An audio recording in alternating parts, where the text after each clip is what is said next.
Hello everybody, welcome back to another weather video. Today we'll be taking a look at a winter storm that's affecting the interior parts of the Northeast, where far inland places could receive 4 to 6 inches or more of snow. That's interior upstate New York, Vermont, New Hampshire, and northern Maine, where the best chance of getting 4 to 6 plus is. And there's purple that stretches all the way from Maine down into the mountains of West Virginia, Virginia. You have those winter weather advisories. You also have that in Michigan, Wisconsin, and parts of Iowa. This is all lake effect here. And then you also have winter storm warnings in southwest portions of Michigan and northwest parts of Indiana. And then you also have winter storm watches for parts of New York and western PA. That's not for this winter storm. That's for after the winter storm passes by, where lake effect is likely, where some places could receive 2 to 3 feet of snow, not 2 to 3 inches of snow, 2 to 3 feet of snow. If we take a look at the current radar as of 6:11 p.m. Eastern Time, you could see that this is what our radar looks like. I will stop it at right here. This is what it is as of right now.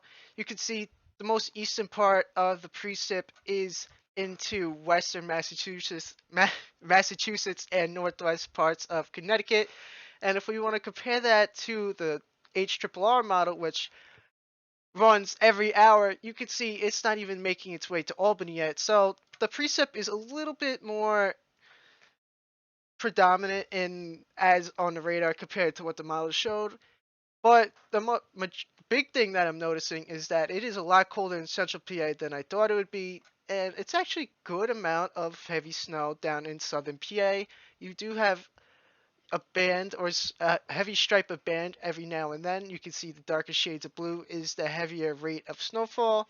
And as time goes on, eventually the rain and snow line will creep up to near Albany, if not past Albany, and into central New York, and then into Vermont and parts of New Hampshire. If we want to go back to the HRRR and see what time exactly where it would change from snow to rain near Albany, around 1 a.m. is likely from going to snow to mix to rain. And even then, when it does change from a snowy mix to rain, it's not going to be heavy rain. You will definitely still have snow on the ground afterwards. But after the storm passes and the sun comes out, then I would believe the snow would all melt. But even then, the HRRR still gives Albany 2 to 3 inches of snow, and if you go west to near, let's say, Cooperstown or Richfield Springs, you could get 4 to 5 inches of snow according to the HRRR, and down into central PA, you could get 5 to 6 inches of snow if the HRRR is correct with its amounts, and the HRRR does not go far enough to where to show where Maine would get 6 or more inches.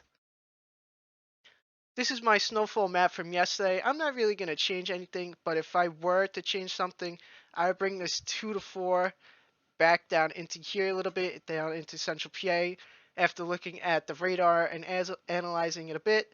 So if you're in that area that I just circled, I would think 2 to 4 is more likely than yesterday if you were to say that would happen. But I do believe everything else looks good.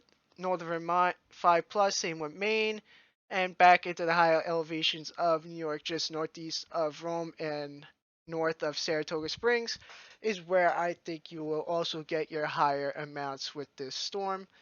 And Western New York, I forgot to put this box in, but this is where your lake effect is going to be, even down into south northwest portions of Pennsylvania.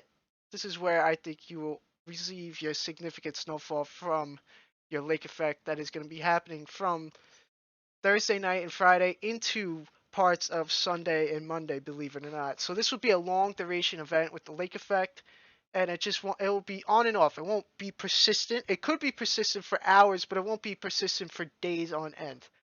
So it could be on for an hour, then the wind slightly switched to the northeast a little bit more, so you could be out of it a little bit, but then it switches back to the east a little more, and you're right back in it. For example, Buffalo, it will be pretty much like that for Buffalo. If you want to take a quick look at our long range, just at our teleconnections here, you can see this is our AO. Right now it's a slightly positive, but it's expected to go negative. You can see there's a couple of them that go really negative, and there's a couple of them that keep it positive, but the mean is -1 index negative here. That is the mean. So as of right now, I do expect the Arctic oscillation to go negative. Actually, I think it goes around 2 to 3. I'm going to be a little bit bold with that prediction. I think it does go pretty far negative when it comes to the AO. And NAO, it's pretty similar. When the AO goes negative, the NAO usually follows. And as you can see here, all the models pretty much take it negative. And if we want to quickly take a look at our PNA, it is going to go from neutral to negative as well.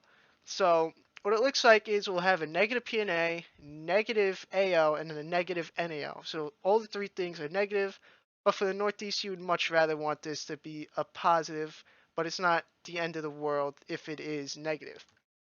Thank you all for watching on this quick update on this winter storm. I hope everybody stays safe and enjoys this winter storm if you are in it, and have a great